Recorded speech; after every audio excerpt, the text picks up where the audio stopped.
Hello, good evening, and welcome to our Saturday night episode of Brett's Old Time Radio Show. A huge thank you for joining me once again for our regular late night visit to those dusty studio archives of old time radio shows right here at my home in the southwest of the United Kingdom. I'm Brett, I'm your host for our Nighttime Podcast. Welcome to another episode. How you doing? You all right? It is bonkers now that it is literally so close to Christmas, isn't it? Honestly, it is like it's going to be December any minute. Just crazy. So let me know how you're getting on. Have you started Christmas shopping yet? Because I have done nothing. Not even thought about it. Although, really, my wife Vicky, it's kind of her job. Do you think, ideally?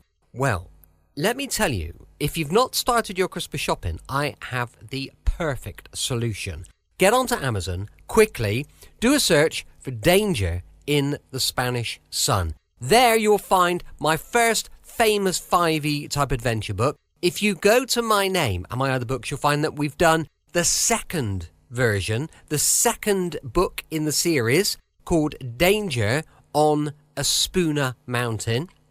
Yeah, I know, it's crazy. I'm really pleased with that one as well. It's gone well. If you want something a bit more grown up, I've written a political thriller called Patriot. You could check that one out as well. So look, honestly, get on there, check out my books. You'll want to buy loads because buy one for everyone you know. And then you could be sure you've covered all the bases. Okay? With it being a Saturday, it is of course an episode of yours truly, Johnny Dollar. This one was first broadcast on the 24th of November, 1953. It's called The Independent Diamond Traders Matter. Wrigley's Spearmint Chewing Gum, the refreshing, delicious treat that gives you chewing enjoyment, presents for your listening enjoyment, John Lund as Johnny Dollar. Eric Carlson, Dollar. Oh, hello, Mr. Carlson. What can I do for you? If you're free, take an assignment. Oh, I'm free. Fine. Atlas Indemnity insures most of the independent diamond traders. You know, they're the little fellows who buy and sell on the sidewalks along New York's Diamond Row. Well, in the past 6 months, nearly 2/3 of them have canceled their insurance. Somebody offering a less expensive policy? No, they're suddenly going broke. Some of them after 20 and 30 years of trading. And I'm to find out why? Exactly. For a starter, you might see E.G. Moss. He's president of the Independent Diamond Traders Association. I'll get right on it, Mr. Carlson.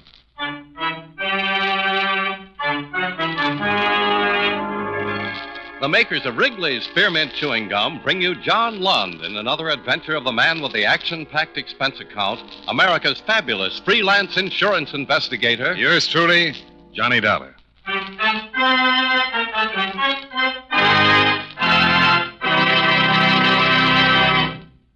Friends, the makers of Wrigley's Spearmint Gum present these weekly adventures of Johnny Dollar because they know that millions of you enjoy Johnny Dollar. That's true of Wrigley's Spearmint Chewing Gum, too. It's enjoyed by millions, day in and day out. People find that chewing on a smooth, delicious piece of Wrigley's Spearmint Gum somehow makes time pass more pleasantly. Whether you're working, driving, shopping, or just taking things easy, that good, tasty chewing gives you enjoyment and satisfaction. So always keep a package of Wrigley's Spearmint Chewing Gum handy. And whenever you want a refreshing, delicious treat, chew a stick. You'll like it. You really will.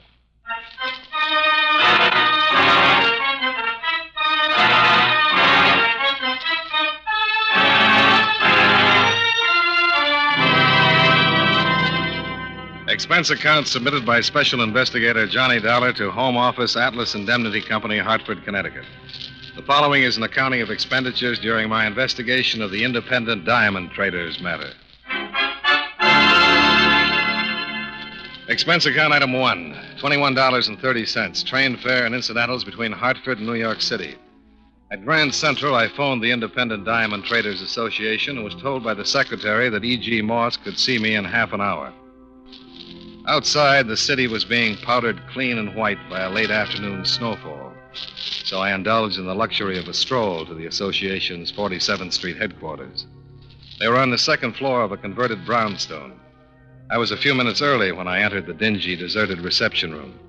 The secretary was absent from her desk, but the boss's door had been carelessly left ajar. Just enough to allow some strictly extracurricular business to filter out. Susan, I'm sick to death of the name. She runs your life, Edgar, like she runs this office. Dearest. Why the traders ever elected you their president, I can't imagine. A man who can't even protect his own interests against the selfish snip of a stepdaughter. That is enough, Mona. Just as you say. Goodbye. Dearest, please. No, I didn't mean Let that. me go. Mona, I spoke in haste. Dearest. Edgar. Forgive me. Edgar, my makeup. Say you will forgive me. Perhaps. Later. Now. Edgar, please. My hair, I'll look a wreck. But I can't let you go like this. Anger between us. Then meet me tonight, as you promised. All right. I'll think of something to tell Susan. I'm sure you will. Goodbye, Edgar. No, not through the reception room. Eavesdropping is a despicable habit, Mr. Dollar. Oh, hello. I didn't hear you come in. That is obvious. That door was open when I walked in here. You might have made your presence known to Mr. Moss. Well, I'll confess it occurred I'll to tell me. my Mr. Moss, you're here. Okay, have it your way. Ah, Susan, you are back with my sandwiches and tea. Good. My stomach complains that it is past tea time, and I didn't know we had a visitor. This is Mr. Dollar Mr. Dollar? from the insurance company. Atlas Indemnity. He phoned me just before I went up for your tea, Father. Oh, yes, of course. How do you do, Mr. Dollar? Hello, Mr. Moss. Forgive me, please, for being so addle-headed. So many things on my mind today. Yeah, sure. Come into my office, Mr. Dollar, please. Make yourself comfortable. That chair, I think you will find is relaxing. Oh, thank you. Cigar? No, thanks. Then perhaps tea. There is enough for both of us, and some of these small sandwiches, they're delicious. No, thanks. You go ahead, though. Of course, tea from a paper carton can hardly be compared with the delicate aroma of tea brewed in a china pot. Now, Mr. Moss, if you don't mind, I'd like to get directly to the reason for this call. I am so sorry, Mr. Dollar. I'm rambling again, as Susan says. Susan is my stepdaughter, Mr. Dollar. A lovely girl, do you not agree? Very lovely, Mr. Moss. And now if you... She volunteers her services here at the association since we can no longer afford to pay a secretary. I understand more than 2/3 of your membership have gone out of business. Oh, yes, that is true. Friends and associates, men I have grown to respect and admire over the past 30 years. One by one selling what stones they have, leaving the street for who knows where. Why, Mr. Moss? Didn't your company give you the details, Mr. Dollar? I have had considerable correspondence with your Mr. Eric Carlson. Yes. He wrote me he was planning to send someone to assist the association. I thought surely he would have briefed you. Well, Carlson gave me the basic situation, but he said that you'd fill me in. Oh, yes, I see. Now, tell me, in your opinion, what or who is forcing these small traders out of business? Prices, of course. When suddenly a diamond worth $1,000 can be purchased for $800, the small trader is the first to get hurt. Yeah, go on. The members of our association have their modest capital invested in diamonds at long-established market prices, Mr. Dollar. As you know, the diamond market is rigidly controlled, and there was little or no fluctuation until recently. And then? From some source, diamonds were poured upon the market at far below the normal price. Any idea where these cut-rate stones are coming from, Mr. Moss? None. Obviously, if I did have, I would take action. I see. Well, thanks, Mr. Moss. I won't take any more of your time. What are you going to do, Mr. Dollar? Oh, ask questions around the big trading houses. Try to find out who's selling the stones at bargain basement prices and how the seller is able to cut such a slice off the normal price. The association would be very grateful, Mr. Dollar. Goodbye, Mr. Moss. Goodbye, sir, and thank you.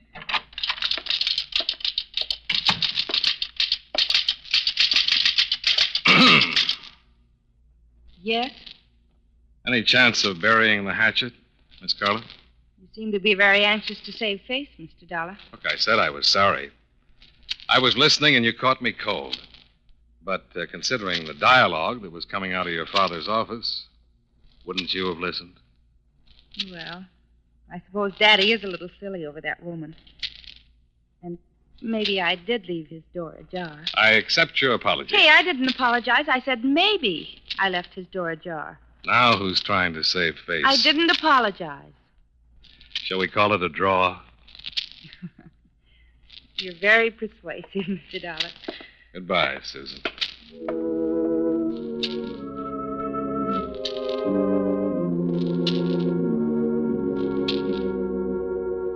It was after 6, and the larger merchants along Diamond Row were closed. For convenience, I checked into a small hotel around the corner from Moss's office, sent for my bag at the station, and went out to dinner.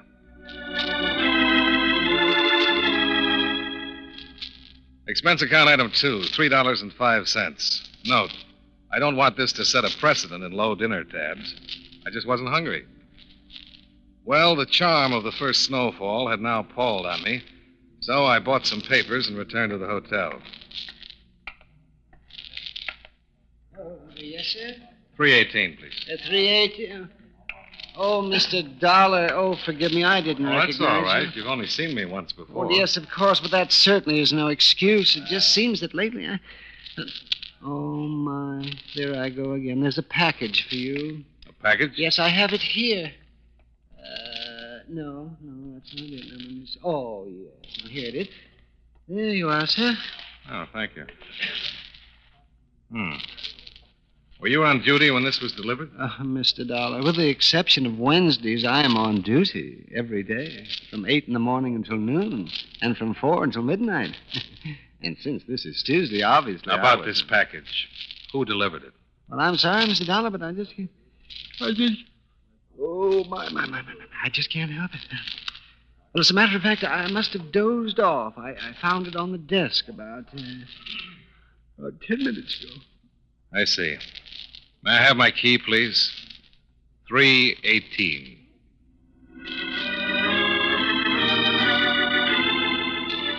I went up to my room and opened the package. Inside was a card which bore the inscription Mona. And nestling in black velvet, a pair of diamonds. 10 carats each, if my amateur eye was any judge. Johnny Dollar. This is Mona, Mr. Dollar. Mona? Well, I don't quite know what to say. You received the package, I gather. Yeah, I received it. Interested in the contents? Oh, tremendously. I thought you would be, considering your business with Edgar Moss this afternoon. How do you know about that? I'll explain when I see you. Oh? I can help you, Mr. Dollar. How? I happen to know who's flooding the market with cut-rate diamonds. Who? Suppose you meet me tonight at 8 at the Surf and Sand Club. Tell you then. Hello? Hello? Mona.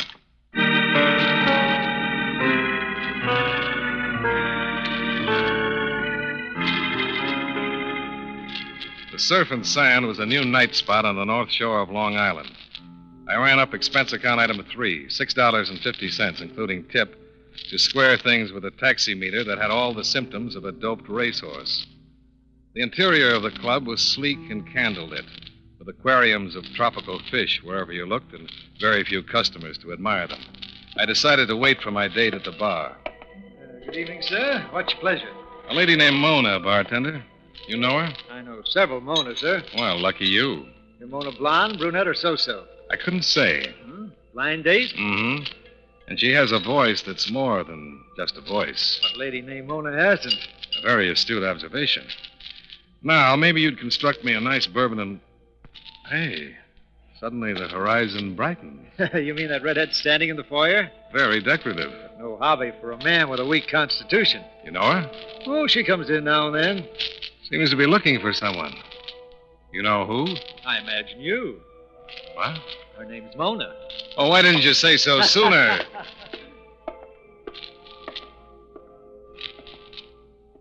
Hello, Mona. Hello. I'm Johnny Dollar. Yes, I know. I saw you at the bar. Well, why didn't you come over? Or are you waiting for someone else? Just you, Johnny. My car's outside. Let's drive somewhere.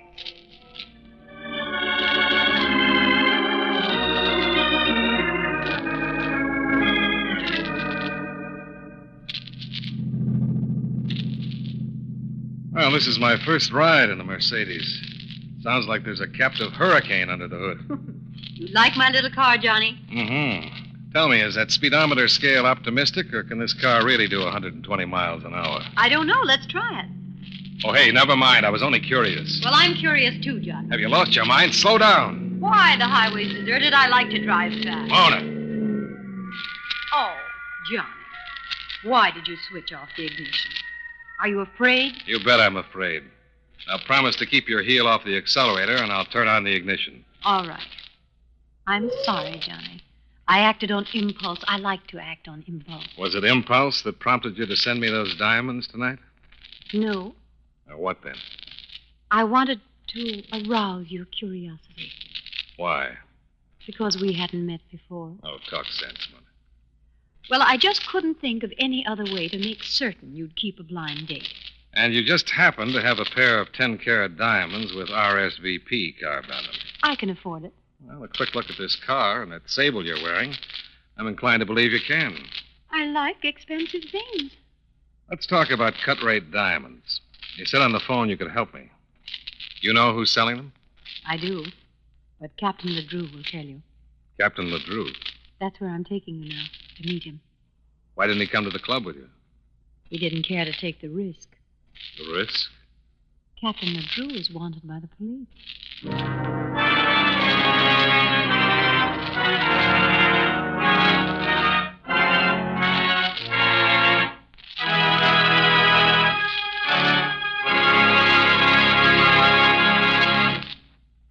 Friends, Wrigley's Spearmint Chewing Gum is a refreshing, delicious treat you can enjoy just about any time. Even when you're busy working, you can slip a stick of Wrigley's Spearmint in your mouth and enjoy that pleasant chewing. The lively, full-bodied spearmint flavor cools your mouth and freshens your taste. The good, smooth chewing helps relieve pent-up tension, gives you satisfaction. As a result, you seem to feel more relaxed and get more enjoyment out of what you're doing. So enjoy chewing Wrigley's Spearmint Gum while you work and at other times, too. Get a few packages next time you're at the store. That's Wrigley's Spearmint Chewing Gum.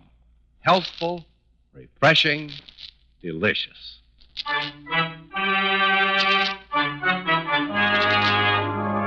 Now, with our star, John Lund, we bring you the second act of Yours Truly, Johnny Dollar.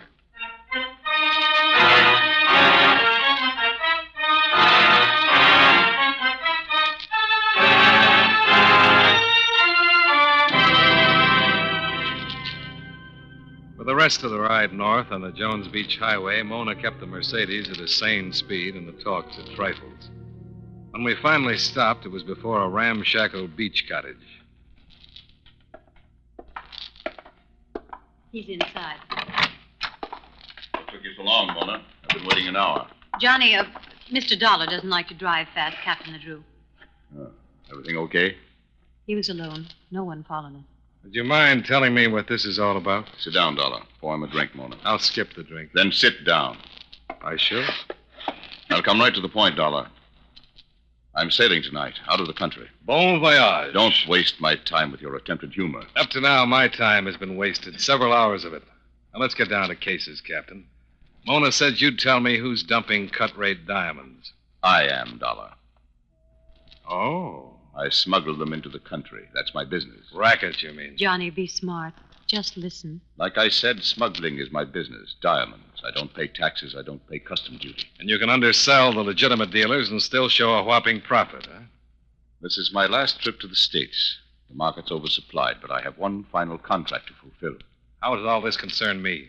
You're going to make the delivery for me, Dollar. Tonight. Me? You've already been paid. More than you scratch out of 100 insurance cases. Oh, the two sparklers Mona sent. I sent. The card was my contribution, Johnny. It made all the difference, Mona. That's enough, Dollar. I was only expressing my appreciation, Captain. Johnny, shut up. Will you? I'm losing my patience, Dollar. Likewise, LeDrew. Here are the diamonds you sent me. Get another boy. Sit down. I figured you for a gun, LeDrew. You're the type. Then you're smart enough to know I'll use it. Tell me, why pick on me to make your delivery? The customs officials onto you? They've got my customers staked out. Cops all over the place. And so you two don't dare show your faces, huh? We prefer not to take the risk, Johnny. But the delivery must be made, Dollar. It's the biggest lot of stones yet. And suppose I refuse? Don't talk like a little tin hero, Dollar. You don't want me to kill you. Well, what's the difference whether I get killed here or by the customs men while I'm trying to slip through their stakeout? No, you just haven't convinced me, Ledrew. Get on your feet, Dollar. Why? Because I'm going to convince you.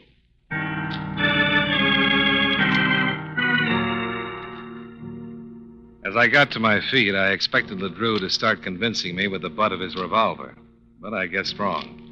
He motioned me out the back way and onto a small boat dock. Mona followed. At the end of the dock was a low-slung cabin cruiser. We went below and into a plush carved mahogany lounge. Very fancy, Captain. Takes me where I want to go. Bought it from an oil man. He was tired of it. Sit down, Dollar. Thank you. Mona, bring him in. All right, darling. You can come out now. Moss. Mr. Dollar. Oh, thank heavens you are here. I'm afraid Mr. Moss is a little unnerved just now, Johnny, and rather disillusioned in me. Huh, Edgar? Mr. Dollar, for heaven's sake, help me. Do whatever they ask. I think he'll help you, Mr. Moss. What do you say now, Dollar? Suppose I still say no. Johnny, you don't want to have Mr. Moss's death on your conscience, do you? Oh, it's like that, huh? I've a lot at stake, Dollar. I'll do what I have to. Let's leave them alone, Captain, to talk it over. Okay. Johnny, Yeah? be smart. Don't try any heroics. I'm touched by your concern, Mona. Mona? I'm coming. All right, Moss, let's have it. How did you ever get into this jam? Mona. She led me on. I was foolish enough to believe that she... Oh, never mind. I can guess the rest. Mr. Dollar, you have got to do what they ask. You can't let them kill me. You can't. Get hold of yourself, But Moss. you must do what they say. They mean to kill me if you refuse, and you too. They will kill you too. Take it easy. Do you think there is a chance to escape? The name is Dollar, not Houdini. There's only one exit onto the dock, and it's being covered by a 38. Oh, then you must do what they ask, Mr. Dollar. Use your head. There's not a chance in a million I can get past those customs men. Yes, there is. They have a plan. What? I heard them talking about how you could make the delivery. Yeah, how? Everything settled, Dollar? No, nothing's settled. Do you think I'd go for a deal like that? You came here tonight, didn't you? Yeah, I suppose my sanity can be questioned on that score. Don't rub it in, Captain. Johnny was curious. Well, who wouldn't be? Diamonds left at my hotel. A blind date with a voice that would melt a marble saint. Oh. Always was a sucker for a mystery. And a chase, Johnny? You decided to cooperate, Dollar? Yes, he has. Don't rush me, Mr. Moss. First, I'll have to hear more about that plan you overheard. If there's a chance, well, under the circumstances, maybe I'll try to make the delivery. Now you're being smart. Let's hear your plan. It's very simple. You phone my client. Tell him who you are and why the insurance company sent you to New York. Yeah, and? You insist on seeing him tonight. You say you're interviewing all the big diamond merchants, Johnny, to get their opinions on why the market has fallen so suddenly. Why don't I just tell your customer the real reason I want to see him? Now you're being wise again, Dollar. Johnny, you know the customs officials will have our client's phone tapped. They'll be listening to every word. And you figure they'll make a quick check with Atlas Indemnity. When they learn I was sent down here on legitimate business, they'll let me into your client's place unmolested. That's it, Dollar. Well, I've got to admit it sounds plausible enough. It will work. They won't bother a guy with your reputation. That's why we've had you shadowed since you left your apartment in Hartford. I'm overwhelmed by the honor. Of course, you happened to enter the case at exactly the right moment. Oh, now you've spoiled it, Mona. Here's the envelope I want you to deliver, Dollar. You'll bring back another envelope. Suppose I bring back the police. From topside, I can see the highway for a mile in both directions. I'll put to sea the second I spot anything that remotely resembles a cop. Mr. Moss will sail with us, of course. Mr. Dollar, please don't involve the police, please. Relax, Moss, relax. Okay, LeDrew. You've got yourself a patsy. But what guarantee do I have that Moss and I will be freed when I get back from this job? Why, Johnny, you have the captain's word, of course. Lucky me.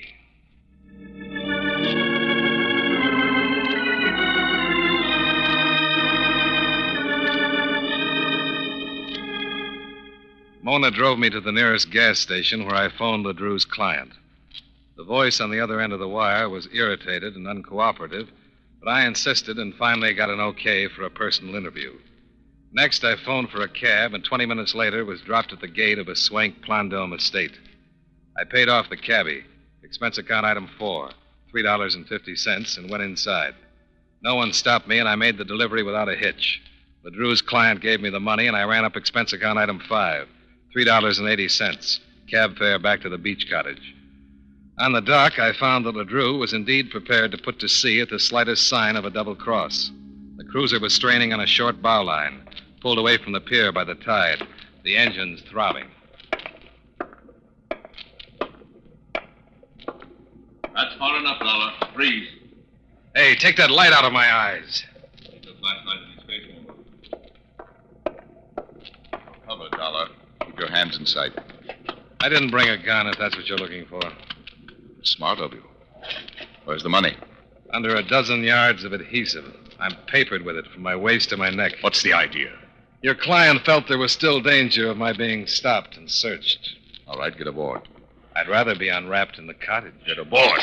Easy on the spine with a gun, will you? Move.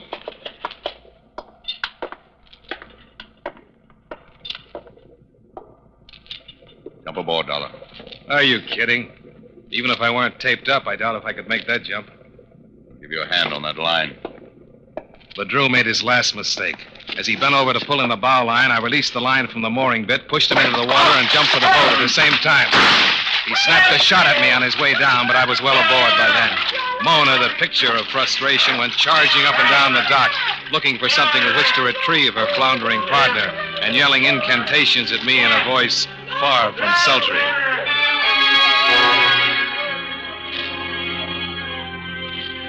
I went into the wheelhouse, set the wheel to drip for what I judged to be the center of the bay, and was turning for the door when... Relax, Mr. Dollar. Moss. Don't move or I'll shoot. What is this? A surprise twist, I think it is called. You see, LeDrew, Mona, and I are associates. And I'm a prize sap. Oh, don't be too hard on yourself, Mr. Dollar. I thought I was very convincing as the deceived suitor, the frightened hostage. You fooled me, Moss. The deception was necessary to enlist your cooperation. We knew you could never be hired to make that delivery, Mr. Dollar, your professional ethics being what they are. So you staged that little lover spat I overheard in your office this afternoon, huh? Mona thought it would quicken your interest, make my supposed betrayal more plausible. What about your stepdaughter? She mixed up in this business, too? Susan knows nothing about any of this. Keep away, Dollar. You better make the first shot count, Moss.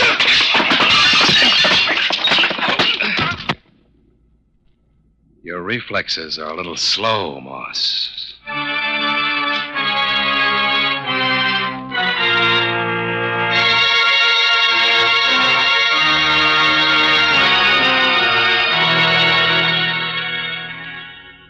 I used the ship's radio telephone to contact the police. In that Mercedes, Mona and LeDrew weren't hard to find. The rest you've already read in the papers, Mr. Carlson. Moss, LeDrew, and Mona will be out of circulation for a long time.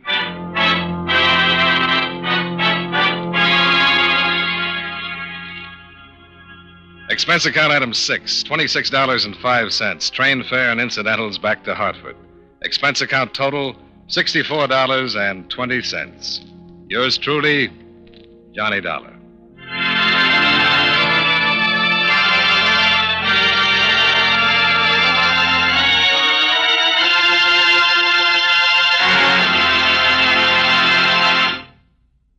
Remember, friends, Wrigley's Spearmint Chewing Gum is a refreshing, delicious treat you can enjoy just about any time. Chew a few sticks of Wrigley's Spearmint during the day and see how the good chewing helps keep you feeling fresh and alert. The lively, full-bodied flavor of Wrigley's Spearmint Gum cools your mouth, freshens your taste, and sweetens your breath. The chewing itself gives you a nice little boost, helps you keep going at your best. Millions of people get real chewing enjoyment out of Wrigley's Spearmint Gum every day, and we know that you'll enjoy it, too. Get a few packages and always keep some handy. That's Wrigley's Spearmint Chewing Gum. Healthful, refreshing, delicious.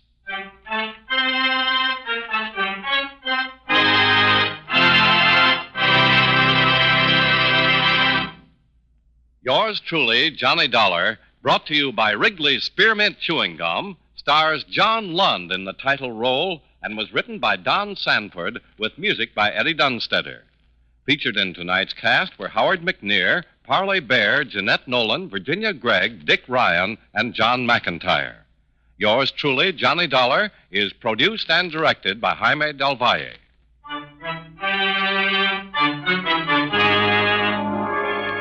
The makers of Wrigley's Spearmint Chewing Gum hope you enjoyed tonight's story of Johnny Dollar and that you're enjoying delicious Wrigley's Spearmint Gum every day. This is Charles Lyon, inviting you to join us again next week at this same time when, from Hollywood, John Lund returns as Yours truly, Johnny Dollar.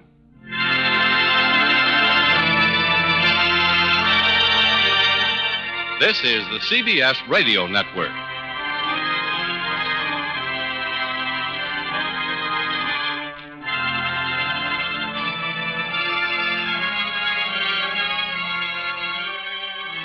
Welcome back. Hope you enjoyed our latest adventure with insurance investigator Johnny Dollar. Don't forget, we'll be back tomorrow with The Man Called X going live at 5 p.m. UK time. Thanks for listening. I'll be with you 7 days a week, each and every week. Honestly, you can't avoid me. I'll see you tomorrow on Brett's Old Time Radio Show.